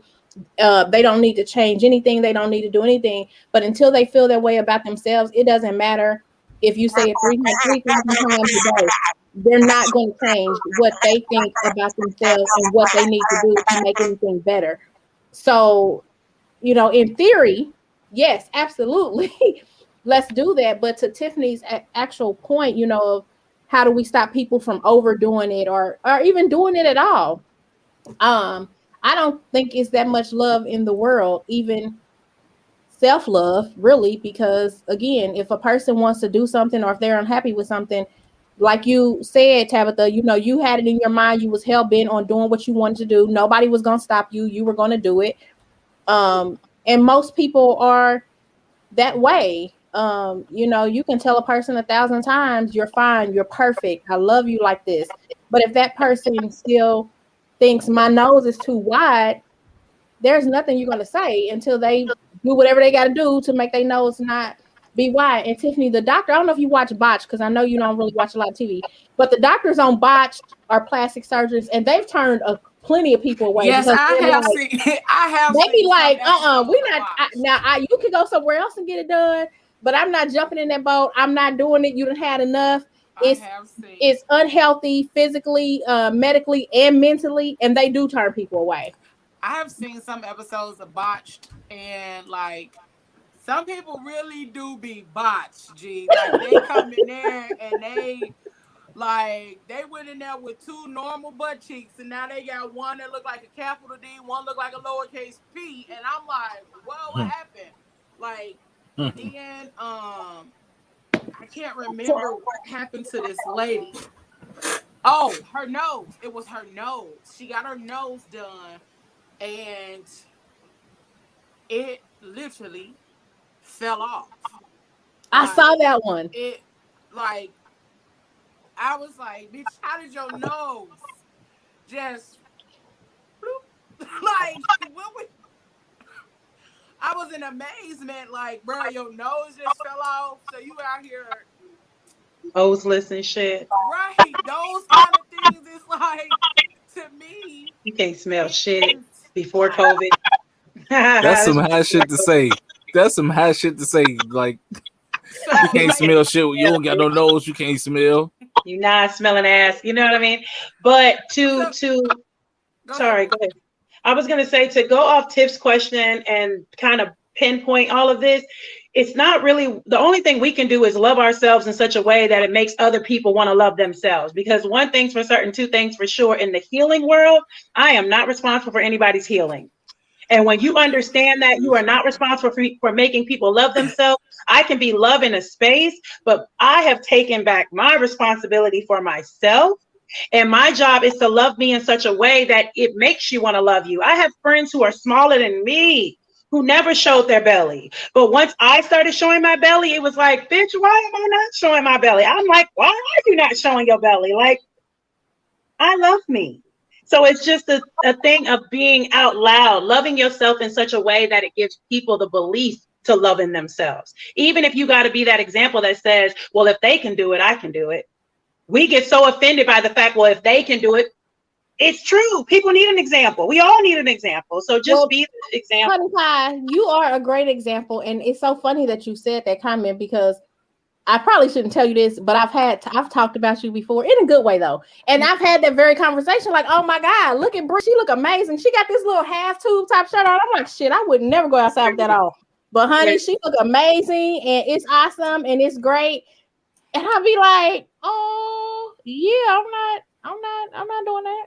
Nah, Bree is definitely like one of the best personalities I've ever met in my entire life, as far as like how she carry her confidence and all that type of stuff, and just how she speak about it too. You know what I'm saying? Like her and Leo, they just be out here like nothing else matters. Like we the room.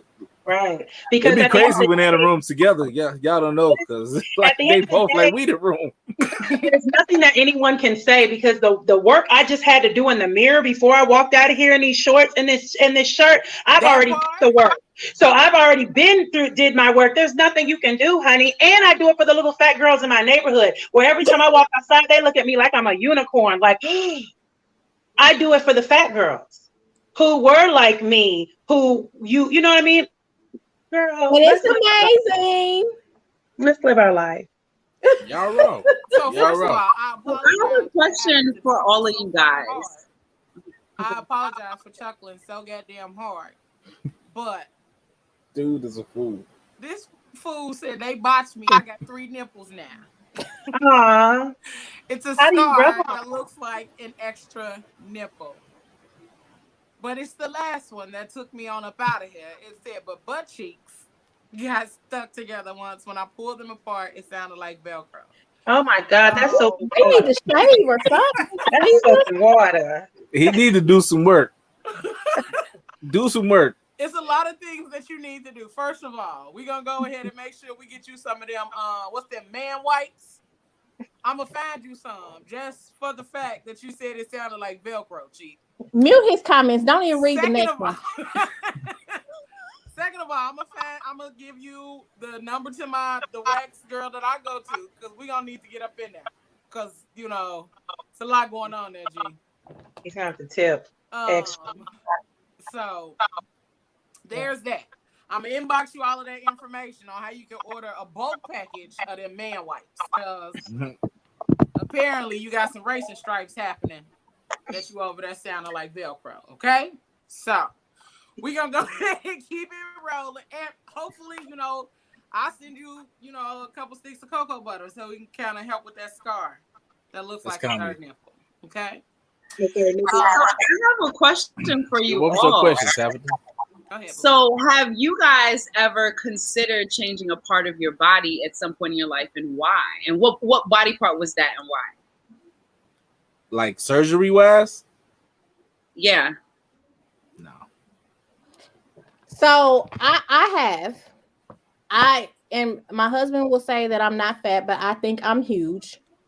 I hate it. And so I qualified to have weight loss surgery before, and I was telling Bree this before until they said, and I knew from all my previous friends and family that had weight loss surgery that I would lose my boobs. Like I have gorgeous boobs and I love them and they cannot go down. They cannot be flat. They cannot be smaller. And so I'm like, I don't care what I got to do. I don't think I can go through mentally with having any kind of weight loss surgery because if I lose my boobs, I'm going to slip my wrist. Oh, damn. Oh, and my second doctor said, when we talked about my weight, he was like, well, you qualify for surgery. What's the problem? I'm like, no, because they said I would lose my boobs. Can't lose my boobs. I'm not doing it. And he thought I was crazy. But yeah, so that's my dilemma. So they said it was a possibility or it was a guarantee you was going to. They couldn't there's no guarantees. It was a possibility that I would lose some of the fat tissue in my boobs. Therefore, they would sag. They would be really flat and turn into like pancakes. And I have great boobs. And yeah, I can't do it. So I'm going to have to walk my ass off. Girl, that's one thing I wish I loved more about my breasts. I miss those big, juicy breasts now. They not as big as juicy as they used to. So I hear that 100%. I hear that 100%. I think for me, the weight loss surgery for me was I just want to be comfortable in my damn body and get health insurance. Life insurance. Nobody was willing to give me life insurance because of my weight. So it was, because remember, 419 pounds, that's considered a pre-existing condition. Like, it's one of those things. So for me, now that my body is like, I've always looked in the mirror and was like, I'm supposed to be this big because I could see the curve but with all the extra there. Now I'm finding things about my body I didn't even know. I didn't know I had these hips and a little bit of this ass over here. Like it's nice. I was worried. Like my dudes would be like, "You think you're gonna lose your ass?" I'm like, "I don't know. We gonna see." And now every time I be like, he'd be like, "Damn, you still got that ass." Thank you. I'm really excited about it. It works for me. I'm glad, honey, because listen, I don't know. But you do hear all that stuff about your boobs sinking, your hair losing, people not having sex no more. Like you hear all those things, but you also hear the opposite of people's boobs that didn't shift, people's asses that didn't go to where, people who could have more sex and greater sex. Listen, I've learned how to ride laying down on my back. I have never been able to put my feet in positions that I'm able to put my feet in now, like just by your belly not being there. So Listen, I'm not taking no chances. And I know I need to do it, whether that's I need medical help or I need to do it on my own because I am a diabetic and I do have some other health issues. Even though I'm really not that big, but I am that big, like on the inside. But I can't take the chance with my boobs, y'all. I'm sorry. And to me, a breast lift, breast implants is not an option. I don't want all of that silicone in my body. I won't do it. And my husband would hate it if I do it because he's like, no, because they ain't gonna feel soft and juicy and like no. So yeah, I'm not taking no chances. I can't. Let me see you walk. That's your option, honey. I will say this though, Tabitha. I do because I had an issue because I always thought I was super fat. I am to a place now though where I only got clothes on now because we're doing this show. Like when I'm at home, I don't wear clothes in my house.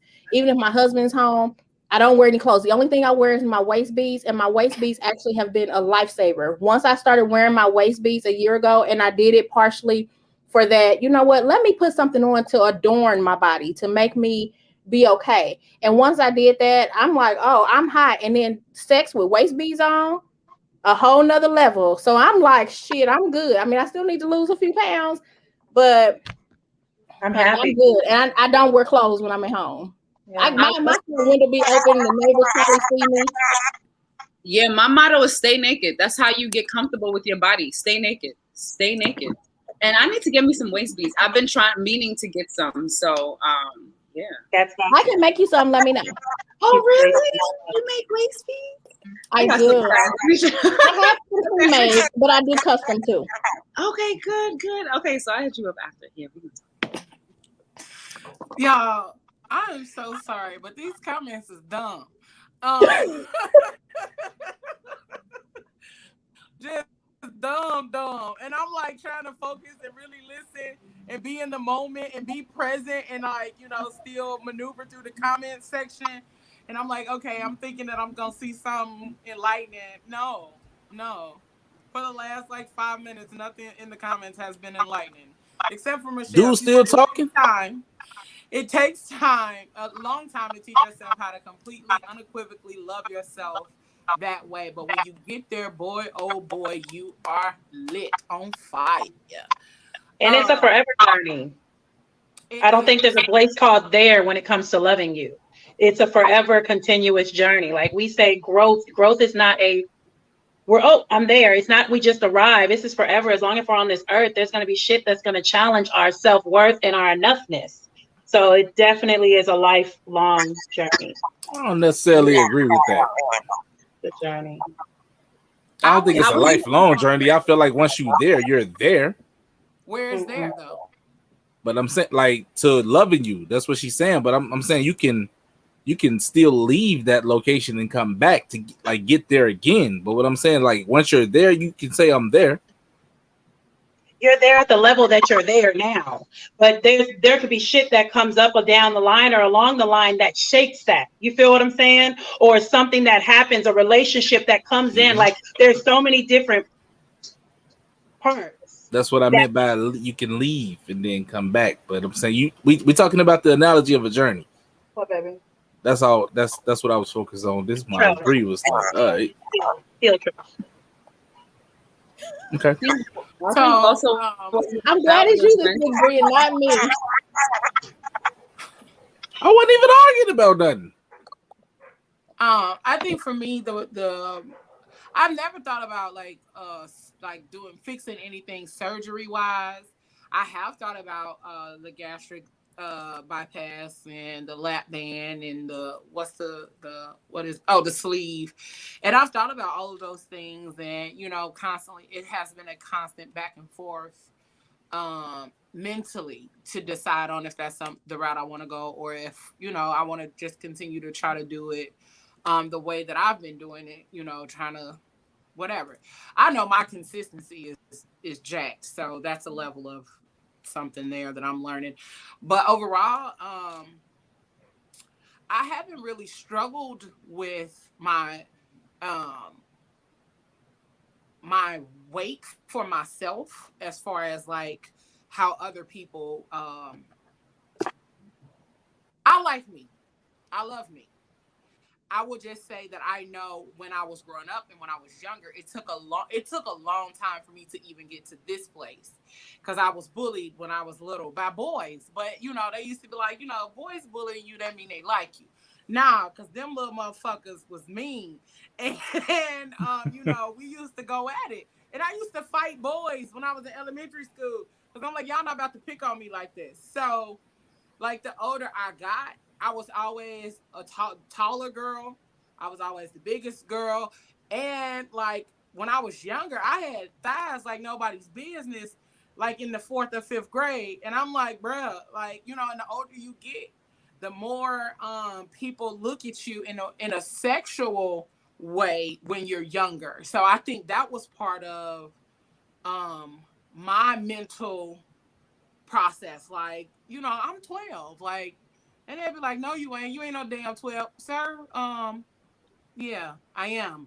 So I think that was the part that made me not like my body and made me not want to dress like a girl. I started dressing like a tomboy. I started dressing differently because I didn't like the attention that I was getting when I was younger. It's like, oh no, like, I'm a little girl. Y'all grown ass men. So I think that was the part that made me shrink back and all.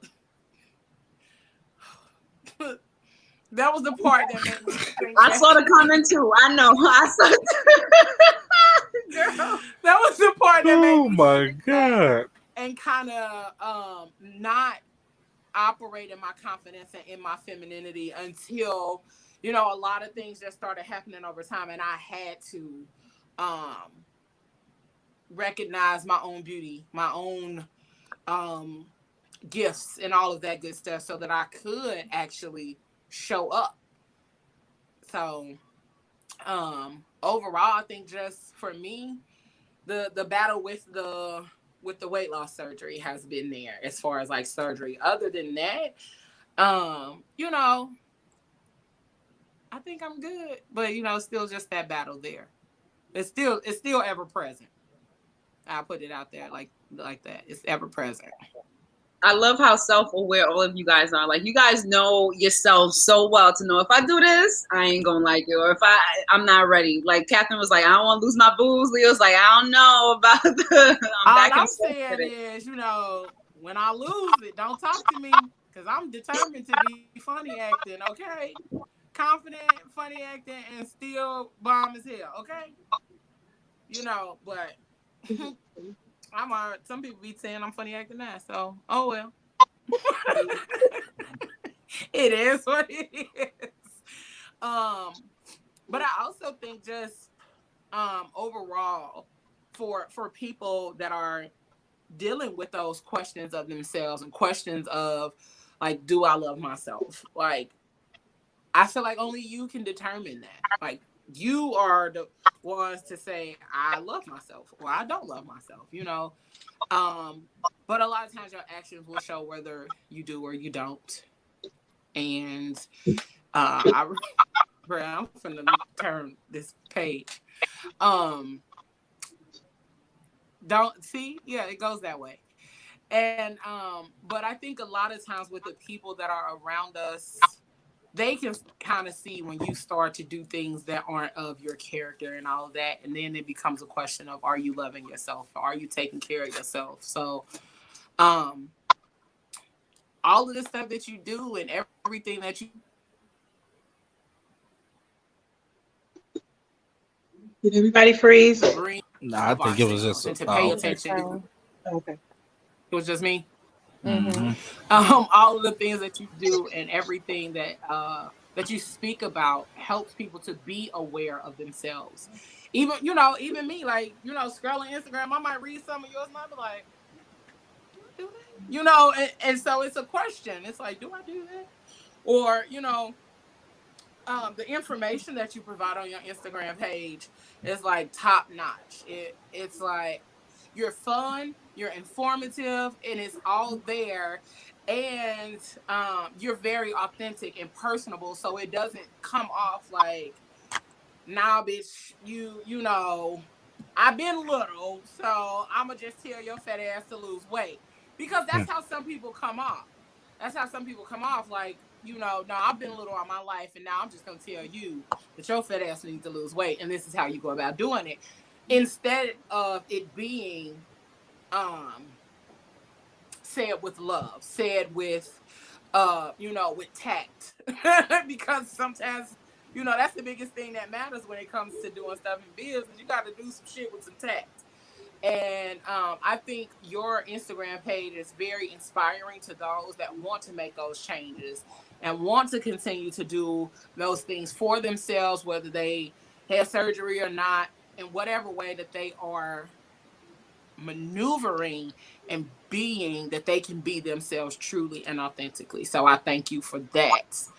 Thank you so much. I really, really, I appreciate that so much, because I try to make sure that, exactly like you said, I'm not coming from a place where you should do this, you should do that. No, I am literally speaking to myself.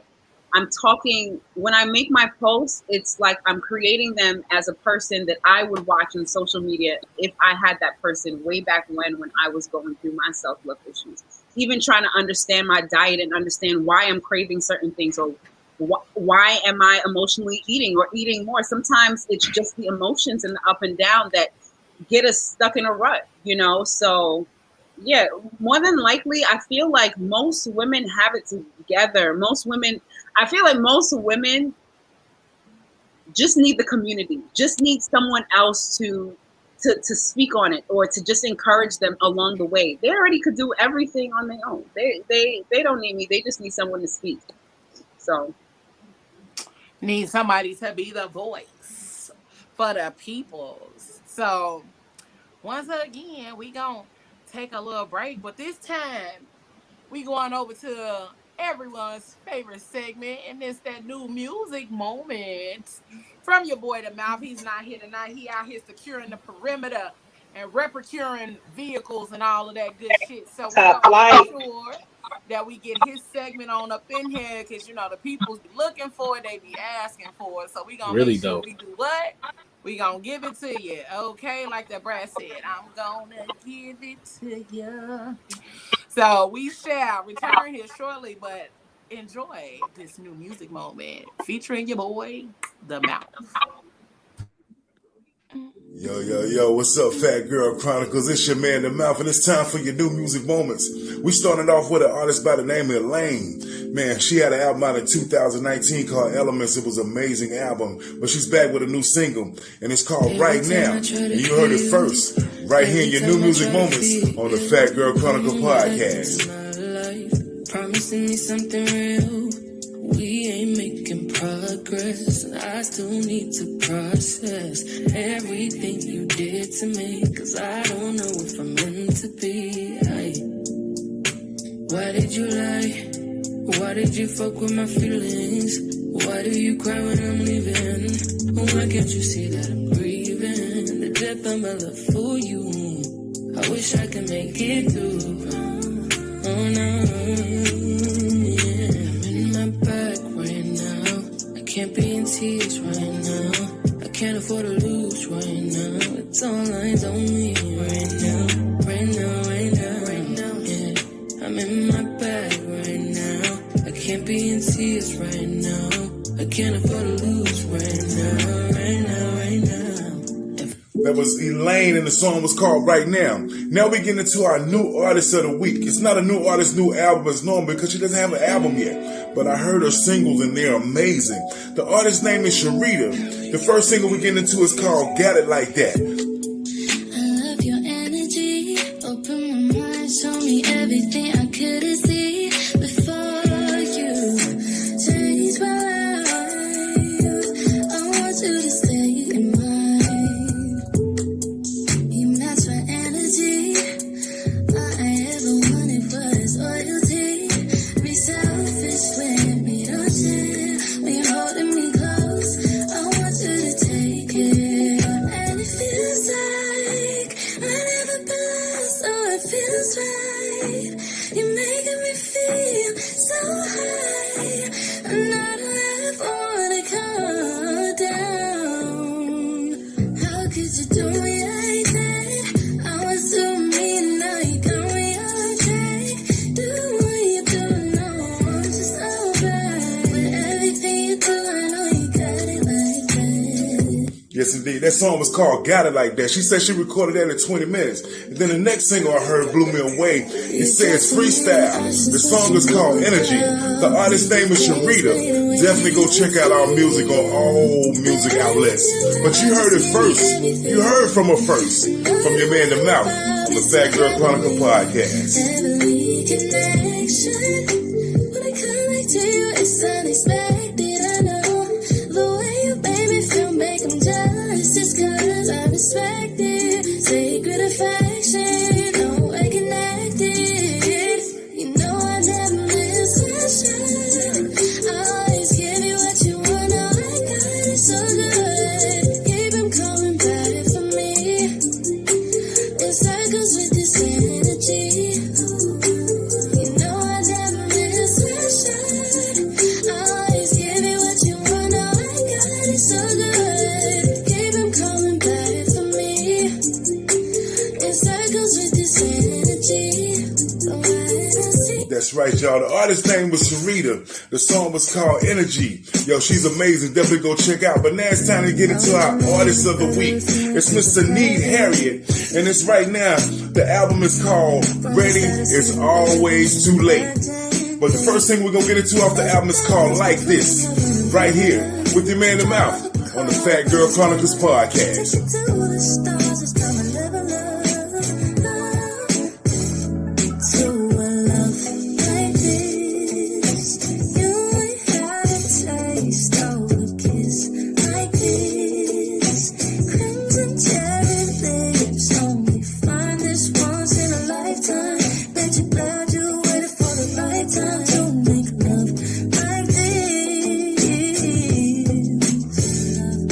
The song right there was called Like This. It's off the album called Ready Is Always Too Late. The artist of the week is Sinead Harriet. And we get into another single off the album. When I say it's an album, that means it's a complete project. The next song is called Distractions. And you heard it first, right here, with your man, The Mouth, on the Fat Girl Chronicles podcast. New music moment. Is that enough distraction?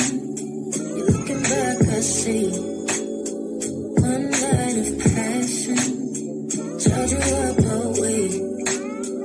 Give you satisfaction. Give you all you need. Is that enough distraction? For you.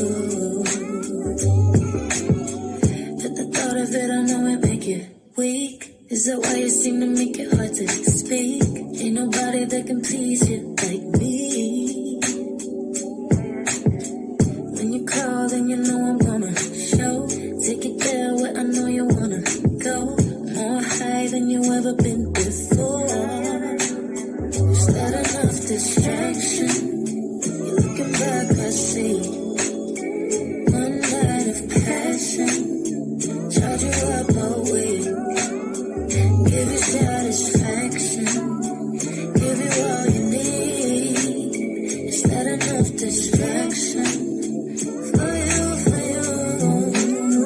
Yes, indeed. Yes, indeed. That's your artist of the week, album of the week. The album is called Ready is always too late. The artist is Sneak Harriet. That song is called Distractions. So definitely go pick up that album because it's your album of the week and you know your boy not going to lead you wrong because it's all about the ladies tonight. And don't forget to go pick up Sharita, her single. She has 4 singles, so definitely go check her out on all social media outlets and all musical outlets. Miss Sharita, man, she's a new artist and we're gonna take her to the top because she's next, y'all. I'm telling you. And don't forget to pick up Elaine with her new single called Right Now. Yo, this is New Music Moments with your man, The Mouth. Don't forget you can follow me on all social media outlets at The Mouth_moments. That's The Mouth_moments with an S. And if you need anything, man, you want to hit me up, man, hit me up right here at the Fat Girl Chronicles podcast at our email at thefatgirlchronicles@gmail.com. That's the fatgirlchronicles@gmail.com. And also, man, don't forget to check me out Sunday night, Wednesday night on ablazingradio.com. It's your man, The Mouth, and this has been your New Music Moments. And I'm out.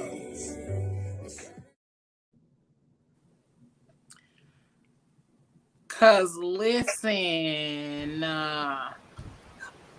Papa Hey. be bringing it to us. Hey. It's okay. As always. Papa be bringing it. That Mark who he was calling Sharita, her joints was popping. But did you see him do that? Nobody got to play with you. I don't know if that's her real name or not.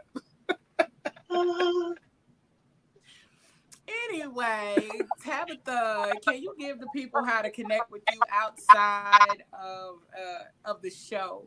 Can you give them all of your social media information and things of that nature so they can stay in contact with you, baby? Sure. You can find me on Instagram at BODYCON, CON coach. You can also find me on Facebook at the #BodyConfidentCoach. Also, I do have a Facebook group where it's just a womanhood of us supporting each other in the most positive way. You can find that at Soul Hugs Womanhood on Facebook. But outside of my Instagram handles, I really just have to publicly big you guys up for this platform that you guys have, the Fat Girls Chronicles, and to see a group of young Black people cohesively coming together and for a unified purpose as this podcast, and in such a professional way, having these topics and showing up each and every week. You guys' vibe is really amazing, and I so appreciate being in the space with you all. So shout out to y'all. Thank you. I wish I had a team like this. This is amazing. Stop making us blush. No, we definitely appreciate you taking the time out your schedule because we know doing what you do is a full time. That's a full time thing. You know what I'm saying? Like giving confidence to people. That never turns off. Thank you. Damn right.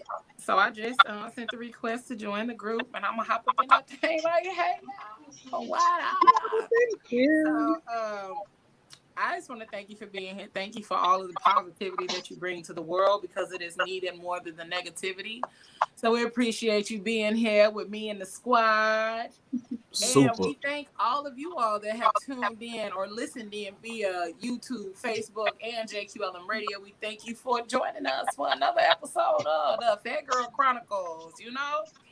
Check us out on IG and Facebook at the Fat Girl Chronicles. Check us out on Twitter at PGC Podcast. And as always, make sure you go subscribe to our channel on YouTube. And then when you hit subscribe, hit that little bell right next to it so you can get notified when we go live each and every week. Also, make sure you download the JQLM Radio app and tune in. If you can never watch us, make sure you tune in. All right, tune in and listen in. Other than that, you know, if you would like to be a guest on the show, send us an email to the Fat Girl Chronicles Podcast at gmail.com. And then, you know, as I say each and every week, you know, whatever you do for the rest of the evening and the rest of the week, don't do it with your half ass. Do it with your whole ass. All right, y'all? Indeed. Thank y'all for tuning in. Be Two safe. fingers. Love somebody. Tell somebody you love them. I keep today, doing that. I because keep somebody doing might this need now. it. Right. Changed it. Somebody might need it. All right. I love y'all. Y'all comments are crazy, but I love it.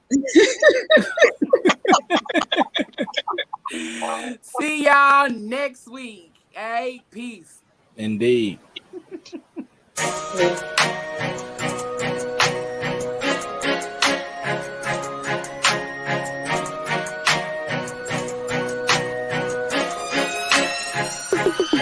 It's been a long and winding road, not to this point, but here I am. And I won't stop until my soul can't take no more, until I drop in, that's my plan. But until then, I'm grinding, I'm working, I'm working, I'm grinding, I'm grinding, I'm working, I'm working, I'm grinding. I'm shooting for the stars and my aim game is nice, so what I'm saying, it's enjoy the ride. This ain't no overstatement, oh we so overloaded, we on some legendary, oh yeah we over nose it, we on that brink of greatness, so close I fucking take